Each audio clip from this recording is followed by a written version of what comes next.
नमस्कार मित्रांनो, अभ्यासवाणी या चॅनलवर तुमचं स्वागत आहे. अभ्यासवाणी रोज अभ्यास रोज प्रगती.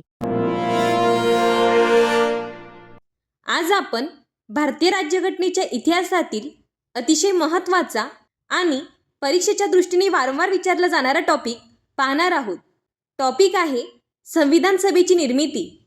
आता इथे एक गोष्ट सुरुवातीलाच लक्षात ठेवा. भारतीय संविधान अचानक एका दिवसात तयार झालेले नाही. संविधान सभा तयार होण्यामागे जवळपास 2 दशकांचा संघर्ष, मागण्या, प्रस्ताव आणि राजकीय घडामोडी आहेत.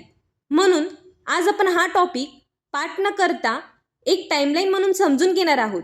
आणि एकदा ही टाईमलाईन डोक्यात बसली की प्रश्न कोणत्याही पद्धतीने विचारला तरी तुम्ही उत्तर देऊ शकता. चला तर मग सुरुवात करूया.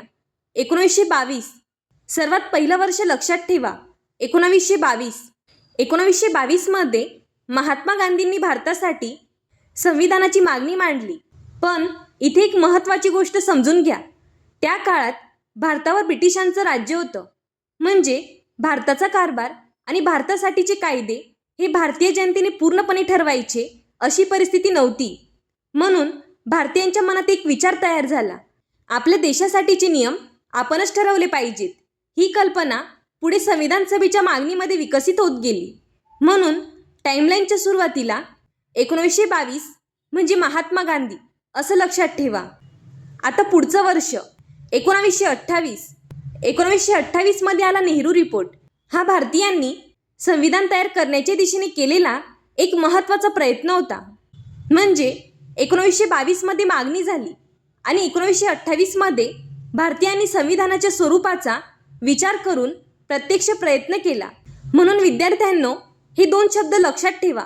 1922 मागणी आणि 1928 प्रयत्न, नेहरू रिपोर्ट. असा जर तुम्ही क्रम लक्षात ठेवला तर पुढची टाईमलाईन खूप सोपी होते. आता आपण येतो 1934 मध्ये. 1934 मध्ये मानवेंद्रनाथ रॉय यांनी पहिल्यांदा संविधान सभा या स्वरूपाची मागणी केली. आता इथे विद्यार्थ्यांची एक छोटी चूक होते.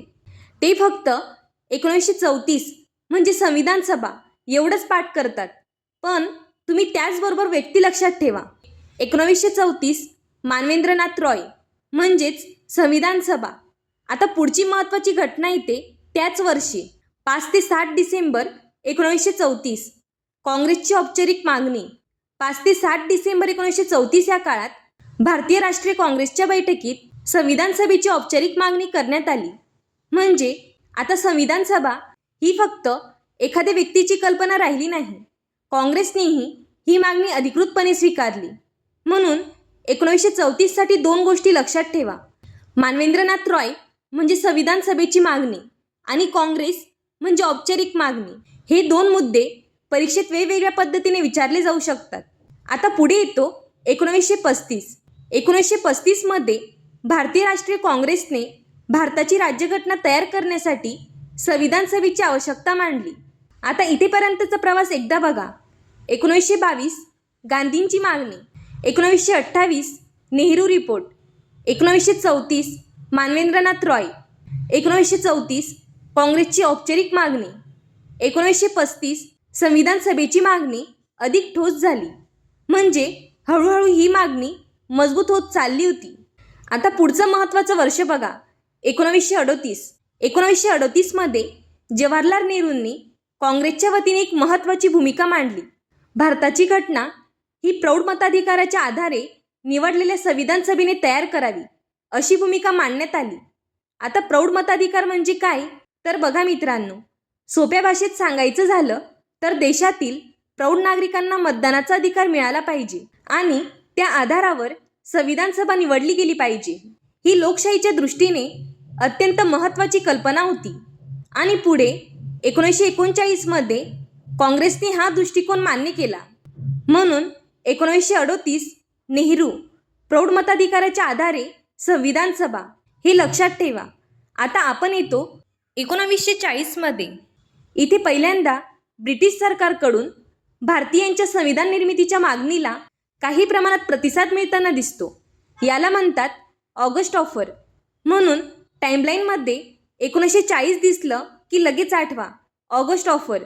आता पुढचं अतिशय महत्त्वाचं वर्ष 1942. आणि 1942 म्हटलं की एकच नाव आठवायचं, क्रिप्स मिशन. क्रिप्स मिशन भारतात आलं आणि भारताच्या भविष्यातील घटनात्मक व्यवस्थेबाबत प्रस्ताव मांडण्यात आले. या योजनेमध्ये भारताने स्वतःची घटना तयार करण्याची कल्पना मान्य करण्यात आली होती. पण या प्रस्तावावर भारतीय राजकीय पक्षांमध्ये मतभेद होते. विशेषतः मुस्लिम लीगला स्वतंत्र पाकिस्तान आणि स्वतंत्र संविधान सभेची मागणी होती. त्यामुळे क्रिप्स मिशनचा प्रस्ताव स्वीकारला गेला नाही. आता इथे विद्यार्थ्यांनी एक गोष्ट लक्षात ठेवायची, 1942 बरोबर क्रिप्स मिशन. बस. आता आपण टाईमलाईनच्या शेवटच्या आणि अत्यंत महत्त्वाच्या टप्प्यावर येतो. 1946. 1946 मध्ये ब्रिटिश सरकारने कॅबिनेट मिशन प्लॅन आणला आणि याच योजनेनुसार संविधान सभेची निर्मिती आणि रचना करण्याचा मार्ग मोकळा झाला. म्हणजे विद्यार्थ्यांनो, आपण 1922 पासून सुरुवात केली, मागणी झाली, मग नेहरू रिपोर्ट आला. मानवेंद्रनाथ रॉय यांनी संविधान सभेची कल्पना मांडली, काँग्रेसने मागणी केली, प्रौढ मताधिकाराची भूमिका पुढे आली, ऑगस्ट ऑफर आली, क्रिप्स मिशन आलं आणि शेवटी 1946 मध्ये कॅबिनेट मिशन प्लॅनच्या माध्यमातून संविधान सभेच्या निर्मितीचा मार्ग निश्चित झाला. चला आता पूर्ण टाईमलाईन एका मिनिटात रिवाईज करूया.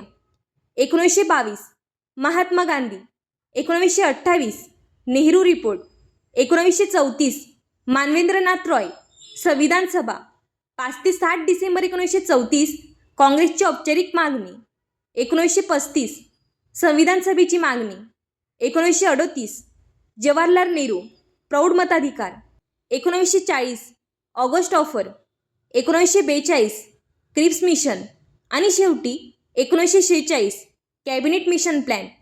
मित्रांनो, ही टाईमलाईन तुम्ही फक्त पाठ करू नका, एक गोष्ट म्हणून लक्षात ठेवा. आणि पुढच्या भागामध्ये आपण 1946 नंतर संविधान सभेची प्रत्यक्ष रचना कशी झाली, तिची सदस्य संख्या किती होती, सदस्य कसे निवडले गेले आणि संविधान सभेच्या महत्त्वाच्या समित्या कोणत्या होत्या, हे सविस्तर पाहणार आहोत. चला तर मग भेटूया पुढच्या लेक्चरमध्ये. धन्यवाद.